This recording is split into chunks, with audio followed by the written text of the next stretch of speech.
In March 2020, students across the country shifted to an unprecedented learning model as they logged onto their computers to attend classes on Zoom, forcing educators to quickly rethink how to effectively teach students in this new paradigm. As our education institutions work to shift their models, the longstanding flaws and inequities in our system were put on full display. Now, 2 years later, we're working to fully understand the impacts of this disruption to student learning.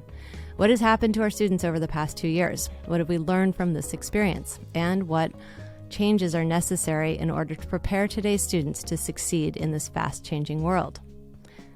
I'm Jill Shaw, and you're listening to Catalyst for Change, brought to you by the Shaw Family Foundation. Over the next few weeks, we will be talking with education advocates, researchers, and change agents who are working to rethink our education system and provide better opportunities and outcomes for all students.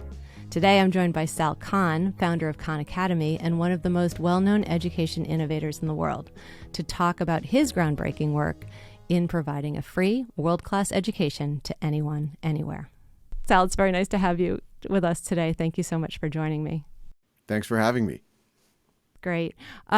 Okay, so I want to talk about a lot of things, but you at this point, back in 2008, you started Khan Academy, but now you have schoolhouse.world, you have the Khan Lab School, and you've created Khan World School, which just launched, right? This is the first class is enrolled and halfway through their first year.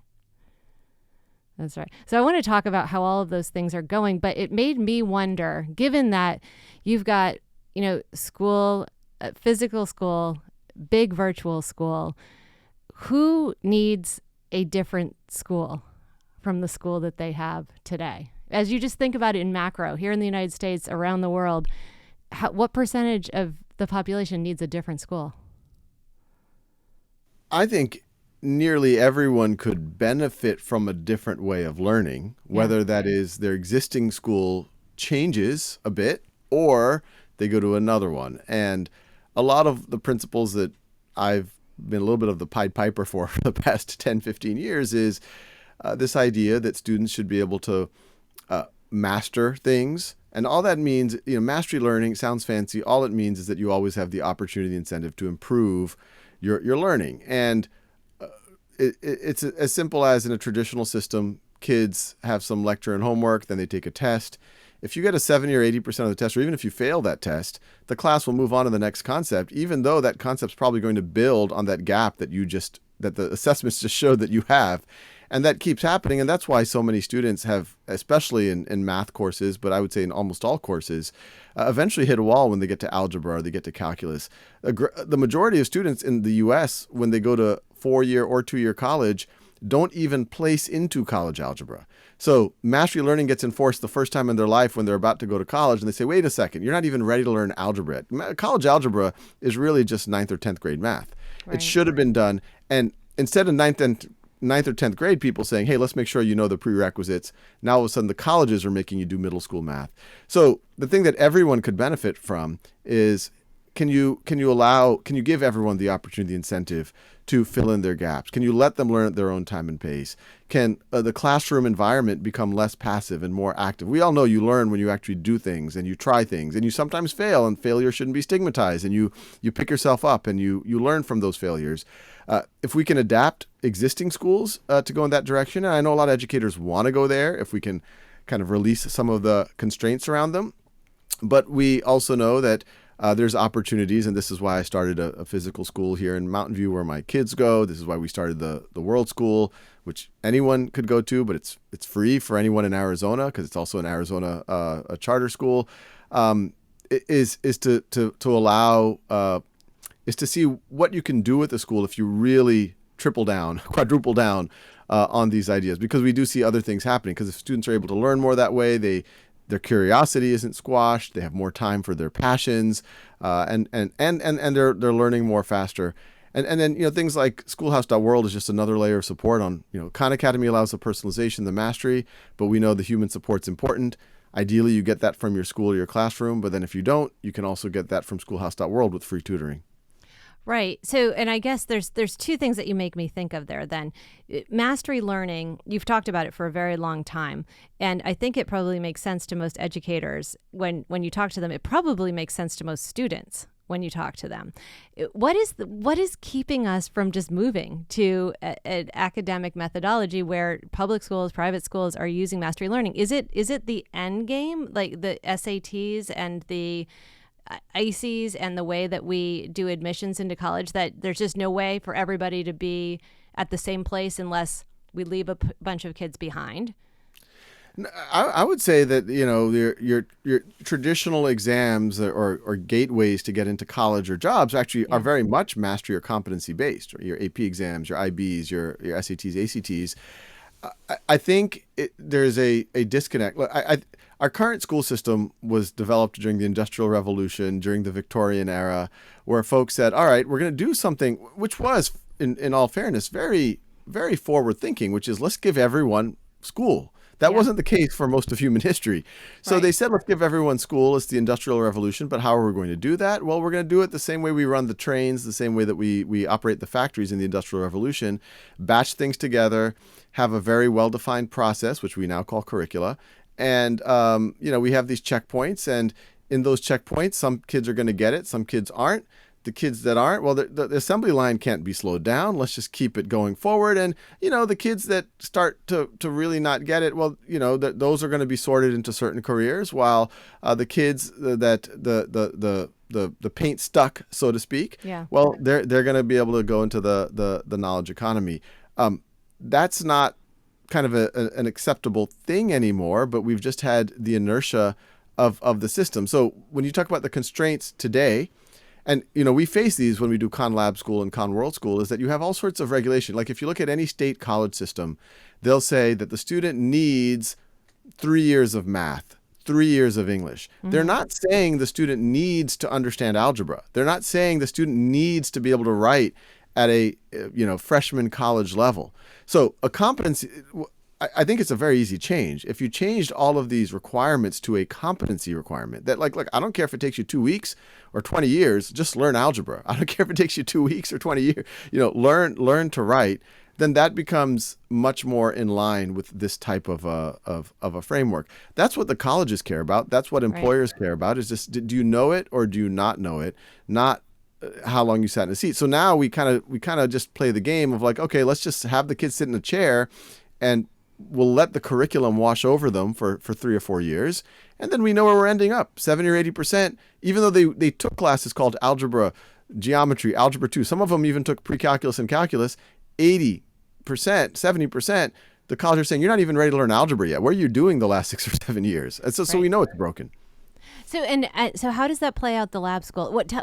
Did you start it because you had kids who were about to start school, or what was the impetus for starting the lab school? If I'm honest, that was definitely part of it. Khan Academy really got on a lot of folks' radar in about 2010, 2011.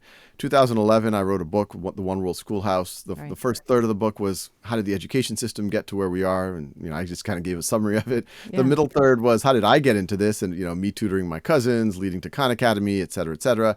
And then the last third is, given tools like Khan Academy and the world that we are entering into and what's just fair, what should the education system look like? And that's where I talk about personalization, mastery learning, transcript of the future, competency learning, students being able to pursue their passions. School is not being where you hold kids captive, but it's really their base of operations, that students should be able to teach each other, that class time you should have 0 lecture. It should all be active. And I know it's easy to write about things. It's a whole other thing to implement it. And this was exactly at the same time that my oldest child was going to be of kindergarten age. Yeah. And I said, how hypocritical would it be if I'm giving all these speeches and writing about mastery learning and my kid doesn't get it? And frankly, I selfishly wanted my own child to have that experience. And now, we have 3 kids and now they're all part of the school. And we see it's bearing fruit. The kids at KLS, on math especially, they anchor very much on Khan Academy, but it's not like some Vulcan or Borg school where they're just on a computer all day. They do some of their work on Khan Academy for sure. Let's say it's about 30 minutes a day, but even that's very social. They're able to help each other. The teacher's walking around using data to actually inform how to work with kids based on where they are. They can also do breakouts with the students to do more deeper collaborative problem solving. And once you get into middle school, high school, in order to get the highest level of mastery, the students actually certify themselves on Schoolhouse, where they actually take a Khan Academy assessment while it records their face and screen, and they have to explain their reasoning out loud. And then that thing gets peer reviewed. And then that begins their journey to become a tutor of other people around the world.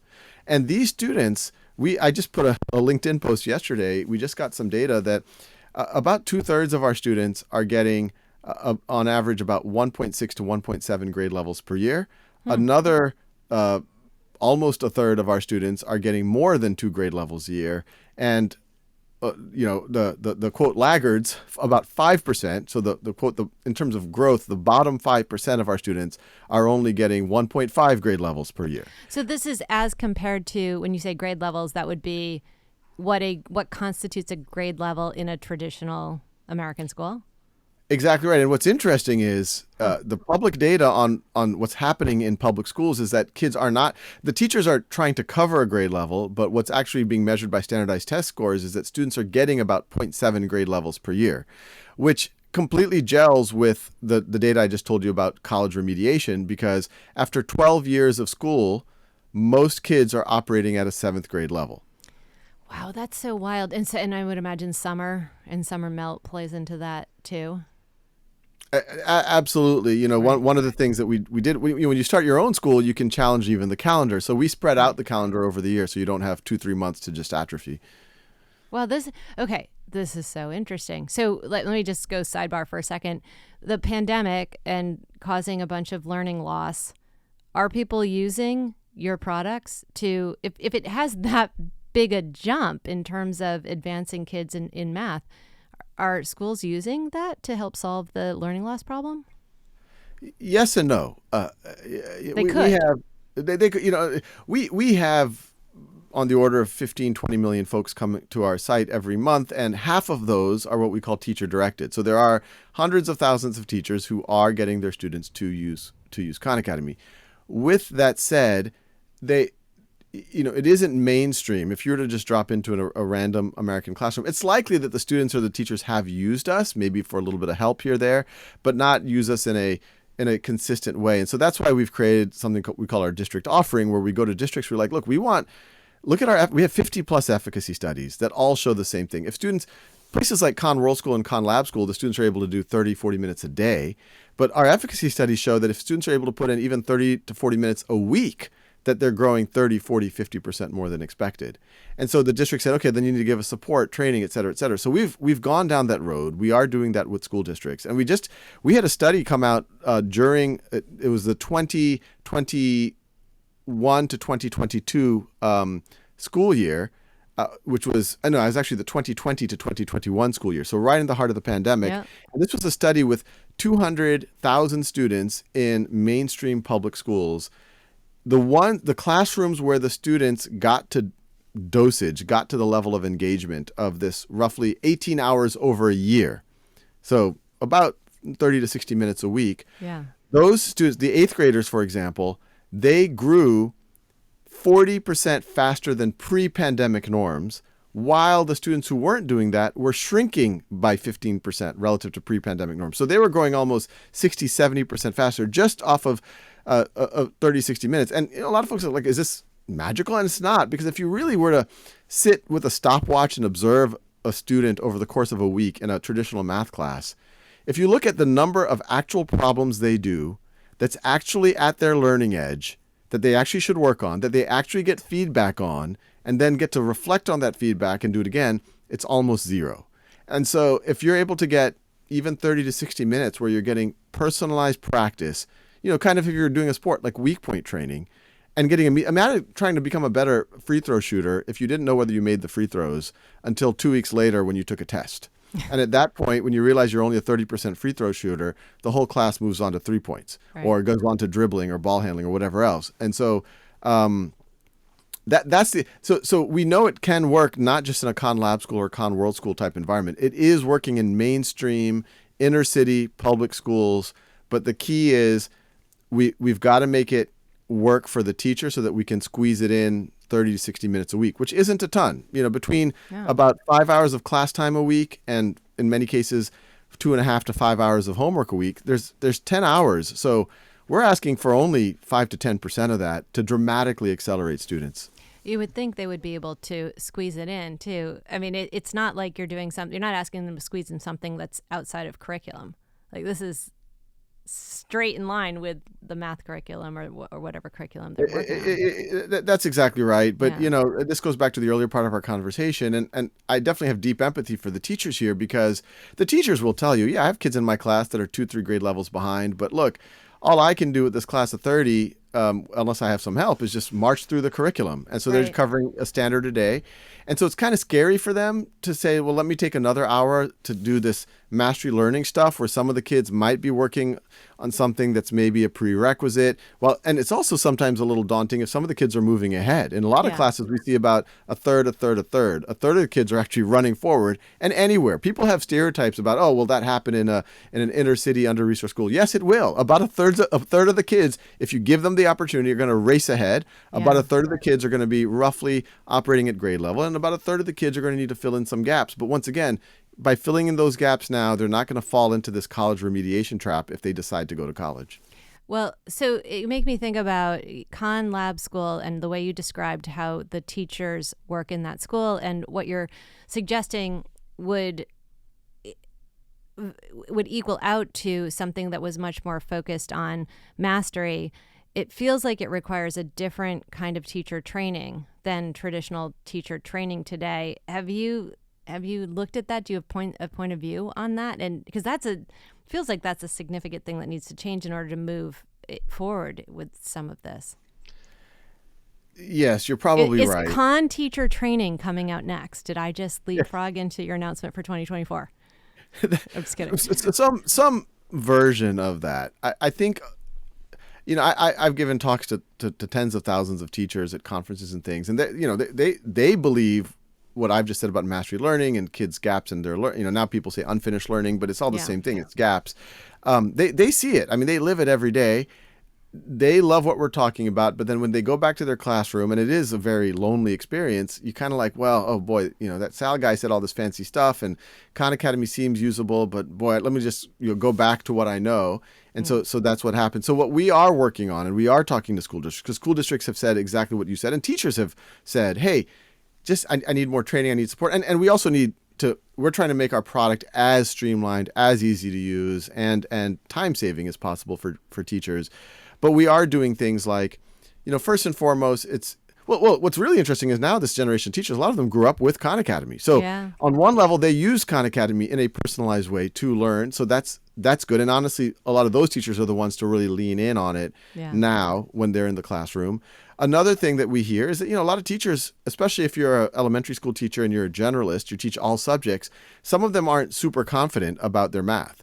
And so that's where Khan Academy, they're already using Khan Academy in many cases to bone up on their own math. But we think there is an opportunity to create kind of adult versions of the courses that teachers could use that can also give tips about, okay, and this is how you can use it, et cetera, et cetera. Yeah. But I'm hoping, to foreshadow, which you've just foreshadowed as well. Yeah, probably in the 2024 timeframe that we do have kind of a teacher resources, teacher training, teacher guides. We do teacher training already in the district setting on how to use it, et cetera, et cetera. So we do that, but we're gonna do more and more over the next couple of years. So how do you and your company, do we call it a company if it's a nonprofit? Your organization, do you overlap with government much at all, a lot, and folks who are thinking about educating America? I think about, first of all, like ESSER funding kept running through my brain because there were not a lot of requirements put around this massive amount of money that we put out into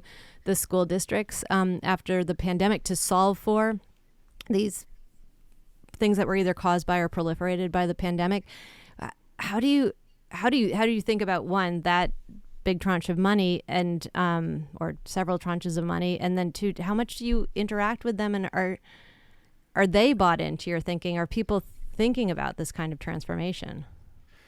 It's interesting. I think historically, as an organization, we've been very naive to government funding and the whole RFP process, et cetera, et cetera. We're starting to try to build some muscles there. Yeah. As individual actors, whether you consider the government, the president, and regardless of party, to Congress people, I've spoken to both the House Republican caucus and the House Democratic caucus. And I asked the audience, how many of you have used Khan Academy with your kids? In both cases, it was over half used it with their own kids or used it themselves. They both viewed it as something that was consistent with their party platform, which, there's not a lot that sits in that intersection of the Venn diagram. But yeah, on the right, folks say, look, this is all about giving people the opportunity to pick themselves up from their bootstraps and own their own learning and have agency and have an entrepreneurial mindset towards their own journey. On the left, people say this is all about equity. This is giving everyone access to free world-class education. So it's like, there's a lot of, every governor we talk to, every congressperson, every superintendent, not only do they get behind the mission, but they usually have a story from their own family of how we've helped them in some way. I think what the disconnect, I've had very open conversations with like a superintendent who said like, oh yeah, we love Khan Academy. And then I was like, well, why aren't you using it throughout your district? And they're like, oh, well, we already paid for some other product last year through some RFP process. And I was like, would you ever use that kid would you use that with your kid? And I was like, no, we use Khan Academy. Why would I use that? And it's like this, it's the sunk cost fallacy. It's kind of the bureaucracy of like, I think this, one of the reasons why I originally made Khan Academy not for profit is I think education and probably healthcare are the two parts of, I'm a diehard capitalist, but like, capitalism works when markets work, and markets work when the decision makers, the payers, and the beneficiaries are kind of the same people or have their interests aligned at least. Right. And I think in education and healthcare, the payer, the decision maker, and the beneficiary are all three different people with not always convergent incentives.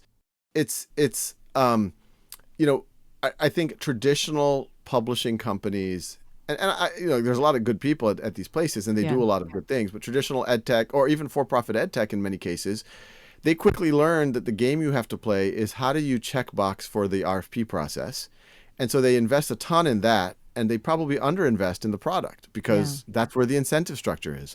We've kind of come naive, like, oh, shucks, like, we're this not-for-profit. We got, direct-to-consumer roots in who we are. So we've always been around, like, what is going to be engaging and effective for learners and educators and parents. And we are only now trying to gain some of this, like, street smarts around the bureaucracy, around navigating RFPs and there's a lot of well-intentioned laws in place around privacy and data security and et cetera. But what they do create a lot of bureaucracy that you almost need you need a whole other organization to be able to navigate it. Okay, I want to talk about your mission, which is very big: free world-class education to anyone, anywhere. And why was that mission? Were you just kind of like, I'm gonna go big or go home? This is actually what I want to happen. How did it happen that you wrote that, like that became your mission? And how do you? I'm sure you played around with that over the years. And so, what do you want to do? Like, what did that mean to you at the time, and what do you want to do now? And is it, how do you think about it? Because I think in a way it's the most beautiful mission I've ever heard. But I'm just curious about how you think about it. Yeah, no, I appreciate that. It was back. I was actually in the same closet where I am right now, and it's a nice closet. I have a window. It's very nice. That's but nice. A bookshelf, clearly. Yeah. I filed for not-for-profit status in early 2008, and the IRS has this, and I was naive. I had never worked at a not-for-profit. I had never created a not-for-profit, and they had this line in the form where like, what's your mission? And I'm like, oh, I think of something. And going into that, this started as a tutoring project from my cousins back in 2004, 2005. I started making software for them. That's what we called Khan Academy. 2006, I started making videos. All this stuff just happened to be public for anyone to use. And 2006, 2007, 2008, I started getting a lot of letters from folks all over the world saying how it was helping them, how it was empowering their children, how it was giving them confidence to go back to school or go into a career.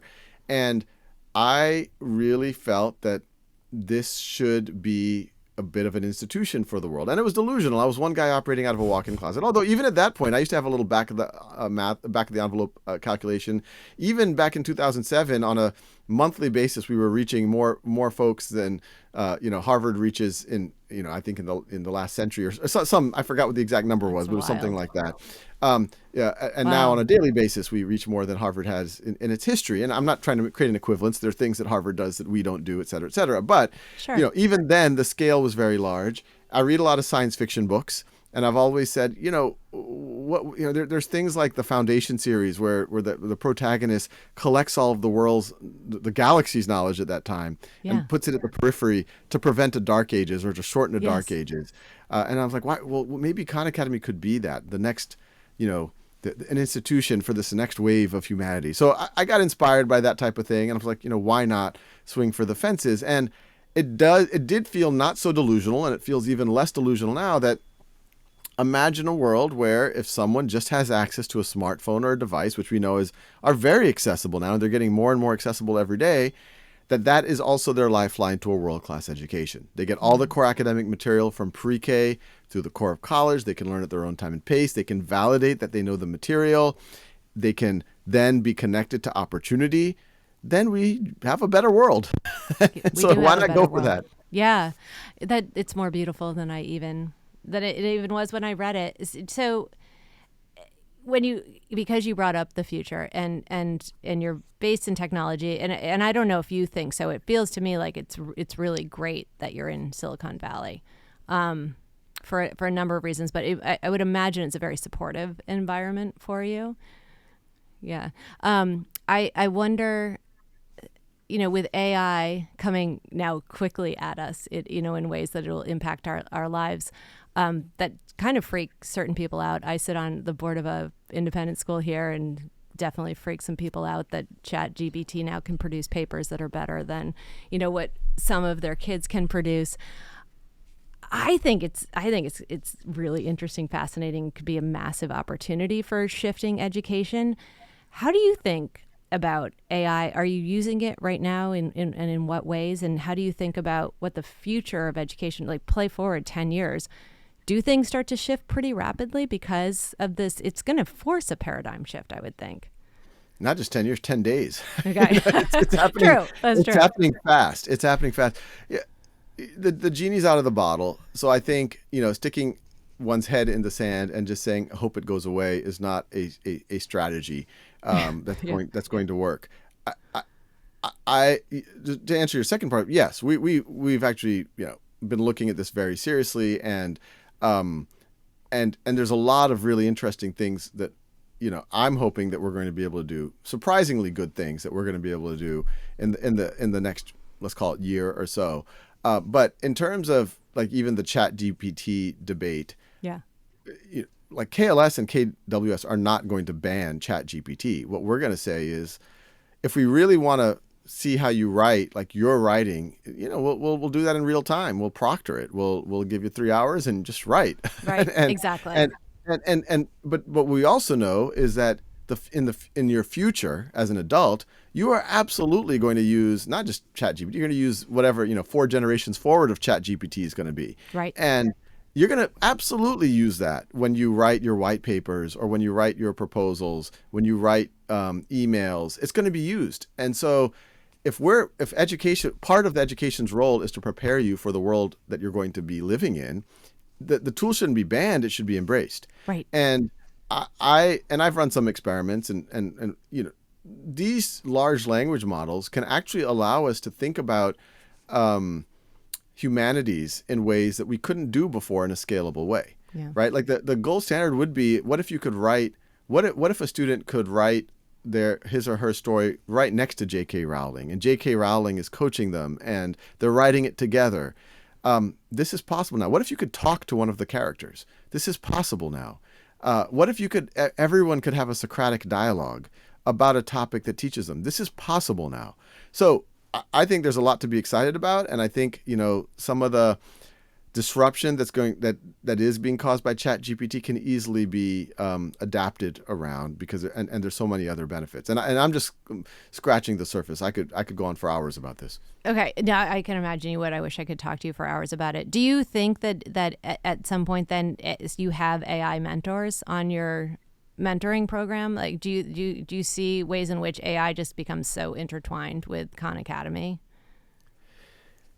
Yeah, I absolutely could see that. Yeah. Simple answer. But we're going to be thoughtful and careful about it. Yeah, Like, of course. we know these tools are imperfect. We know they have hallucinations. They can make up facts. They're ironically, the one place that they're really bad right now is in math. Yeah, I And not, know. Khan Academy would go into humanities. So I think you'll probably see this kind of stuff on the humanities side of Khan Academy and the English and reading art and language art side before. But we know the number one problem in education, a lot of what Khan Academy's done is so far is take, if it was 1970 and if a student is suitably motivated, like super motivated, they could go to the library, check out some books and learn a ton. Now, a very small percentage of people could have done that, but it was possible. Now, Khan Academy has lowered the activation energy. It's as close as your cell phone. It's videos, it's interactive exercises, immediate feedback. It's more gamified. It's much easier to learn from than a textbook. Right. But we still know, to our earlier conversation, that not everyone will naturally gravitate. They need human support. They need motivation. And I actually think the human support will always be a very important element of it. But if on top of that, you had an AI saying, hey, good job, let's try this now. Or like, look, it looks like you're having a bad day. Have you thought about this? Or, hey, here's a little hint. That could fill in a really interesting gap if a human isn't available. Once again, I don't think it replaces the human, but it moves the human even higher up the value chain. And it also provides a stopgap when the human isn't there. I agree with that. Khan World School. So talk to me about that. Was that started because you were having a conversation with Arizona State and they needed, some sort of extended or virtual learning, or was this something that you wanted to explore and you found them as a partner? And does it have anything to do also with, we're spending a lot of time looking at early college. And so it is a high school platform, correct? But can you talk a little bit about, the partnership with a college and what it all means? Yeah, what happened was the idea, the founding vision behind KLS was always this has got to be more than just another school in Silicon Valley. It's got to show that there's a model that can be replicated and scaled well beyond Silicon Valley. Eventually, and this is a longer game than even Khan Academy is playing, eventually, hopefully becoming mainstream model that takes on the Prussian model that is now mainstream. Yeah. And KLS, Khan Lab School, is now in its 8th year. It's had 2 graduating classes. We have our 3rd cohort of seniors this year. Wow. And it's a lab school. We're constantly iterating, constantly working on stuff, but for the most part, it's working. The kids are mastering more material than is typical. Yeah. And they are healthier and happier, and they're pursuing their passions, and they're doing great on, not that this is the end all and be all, but the stuff that a lot of people index on, things like standardized tests and college admissions, and even more success in college, they're doing great. Yeah. And so we're like, this is the time that we need to start scaling it. So we were thinking, let's just start an online high school. That was our original thinking. And I started asking around, and Michael Horn, who's well known in ed reform circles, said, you should talk to Amy McGrath, who runs ASU Prep, which is their online high school. And I just we were connected just as a just to learn, and Amy immediately was like, oh, this is I've always wanted to do this. This is so much what we believe, and ASU Prep is great, and I believe it's great, and she believes it's great. But she's like, it still is more traditional classes, but to be able to do mastery, to be able to do personalization, and this KLS model.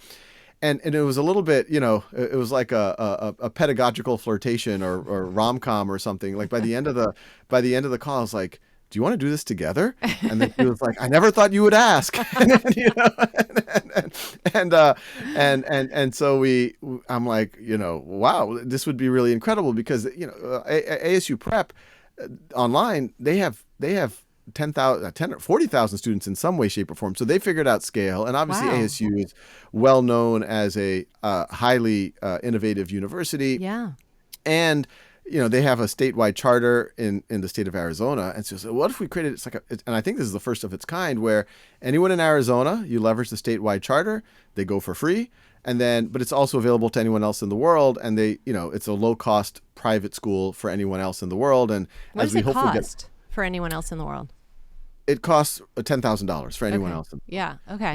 And that's roughly what the Arizona charter covers. So so that's how we do it. And then, we're working on getting more state charters so that state by state, we're going to be able to get more people into the kind of being able to go for free. But even, ideally, going back to the mission statement, free world-class education for anyone, anywhere. What's neat is like, Khan Academy, Schoolhouse.world are offering pieces of a free world-class education for anyone, anywhere today. And I hope we can offer more and more pieces. What's exciting about Khan World School is now we can actually say there is a free world-class education for anyone, anywhere in Arizona. Yeah. which Coming is soon to a state near you. Coming to a state, because it really is, I think, and we already have evidence that even at Khan World School, the kids are growing much faster. I don't want to publish it just yet, but much faster than is typical. They're enjoying it. We have a daily seminar. We've been working with UChicago on constructing these daily seminars where these kids go into really interesting conversations about, like, should we modify the human genome using CRISPR? Should we, is social media be regulated? These really, like, the questions everyone is talking about and you can learn so much about, but it's not part of traditional high school curricula. So the kids are super engaged. And, I am looking at things like, what if you could use things like ChatGPT to, on top of that, like they're doing their asynchronous work on Khan Academy. We have our live daily seminar. But what if on top of that you had a asynchronous daily Socratic dialogue with ChatGPT? Oh, man. That's like, cool. we can really push the envelope. So, but what's exciting is it's only 50 students right now. Yeah. But it can scale to 50,000. And I think it will over the next 5-10 years. How do you think about, and how do, parents who are signing their kids up for this, kids who are entering this, how do they think, where did they get their social and, their activities and all of those sorts of things? What's like a day in the life of someone who's attending school virtually?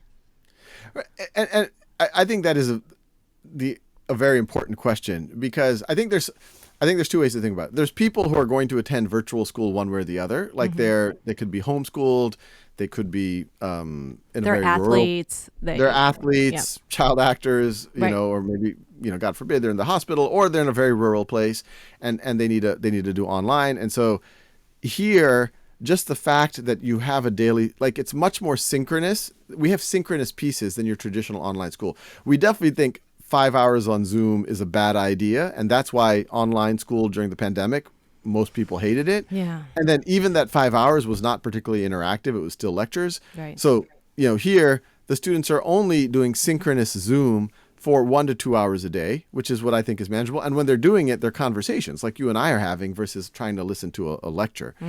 So they have that aspect of community building that happens as part of the school. Then the students are also on their learning management system, and we leverage Slack, and they're kind of working alongside each other throughout the day. And ideally, if there's a critical mass, they are doing meetups and connecting, and they're able to do stuff. And a lot of the kids are part of club sports and other extracurricular activities that they can plug into in their community. So in the teachers for that, like, as you scale, let's say you're at 1,000 kids, and in a few years, 10,000 kids. How do you scale? What's the ratio of scale for teachers to students in that sort of scenario? It's so right now I would say we've definitely, we're investing right now when we're in this growth stage and we're developing the model and the curriculum. So with those 50 students, we have 5 full-time guides, faculty members, and we have other adults that are also there. I think when we get to a steady state, it's going to be on the order of like a 30-to-1 actual ratio.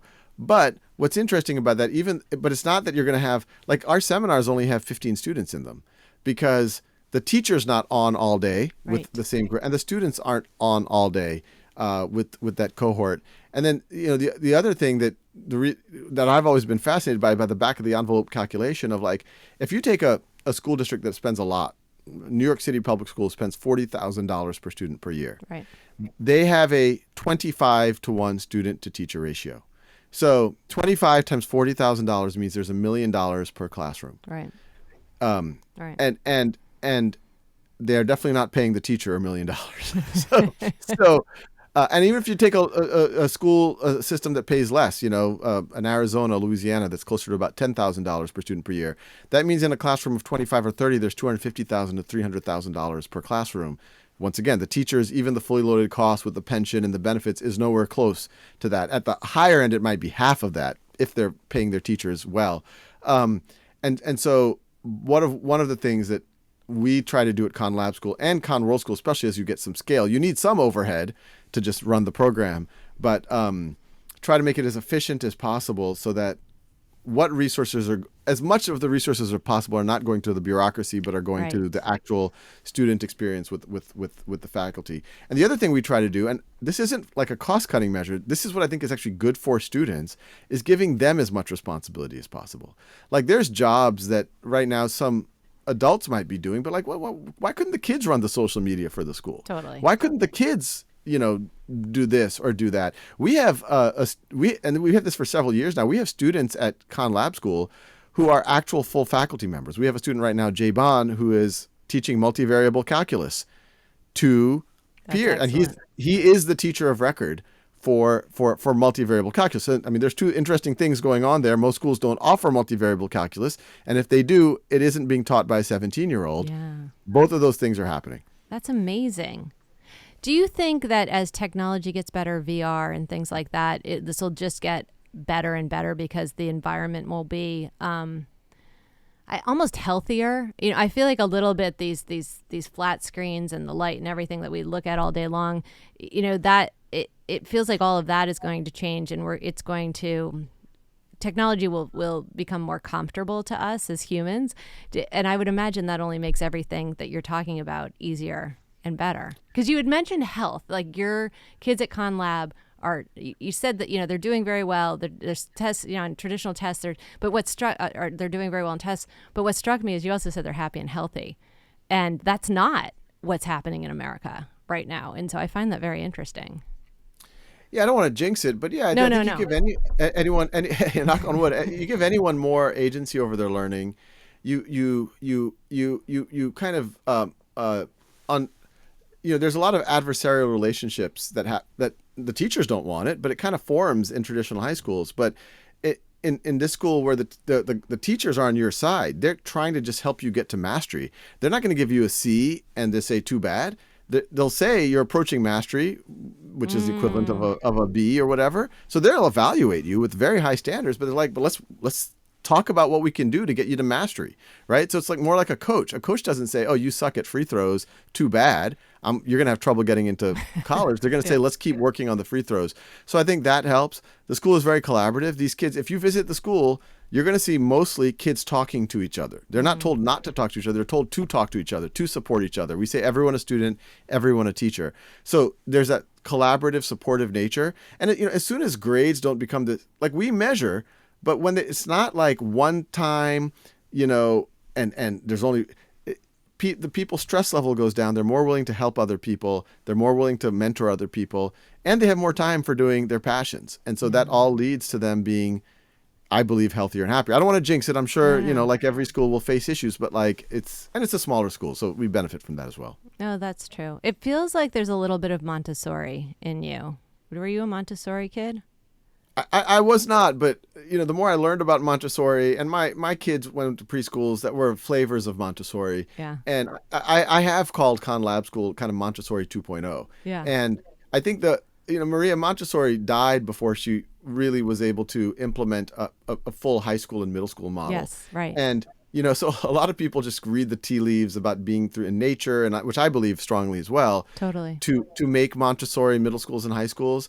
And Maria Montessori didn't say no technology. I actually think she would be very much in favor of leveraging technology intelligently to unlock student experiences, giving them agency, which is what Montessori, letting them explore the world, and the teachers are there to help guide them. They're on the side, not telling the students what to do. And going back to health, one of the things that I've enjoyed in the pandemic, and I almost feel guilty because obviously horrible things are going on in the world, is I've started doing a lot of my conference calls. I said, hey, can I turn the camera off? And I go for walks. Yeah. And imagine if you could do that in school. Imagine if you could participate in school while you're going on a hike.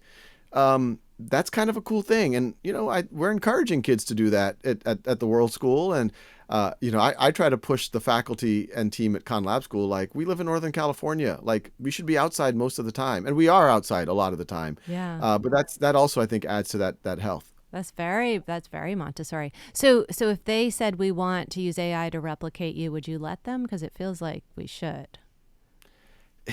I've always said, and I tell this to the team at Khan Academy, like, as a not-for-profit, yeah, it's human nature to sometimes get competitive, and it's human nature to sometimes want us to be the one that solves the problem. And and I think we're in a good position to solve many important problems. But if someone or something else can do a better job at it, we should say great. We should support just spread it, Saul. Just like everything. Yeah, it's just really beautiful. Simple answer is yes. Yeah. I not only would I not fight that, I would very much embrace that. I love it. Well, thank you so much for spending the time to talk with me today. I could go for a long time talking with you about this. It's very inspirational. Everything that you're doing, the things that you say, the things that you're thinking about, the things that you've brought into the world. So thank you very much for our time today. Great. Thank you. Thanks for having me. Thank you for listening to my conversation with Sal Khan. Sal's work is changing the face of education in this country, and the model he has created has the potential to transform the way students learn for generations to come. We hope that you enjoyed today's podcast, and if you did, please rate, review, like, and share it with your friends. Have a great day.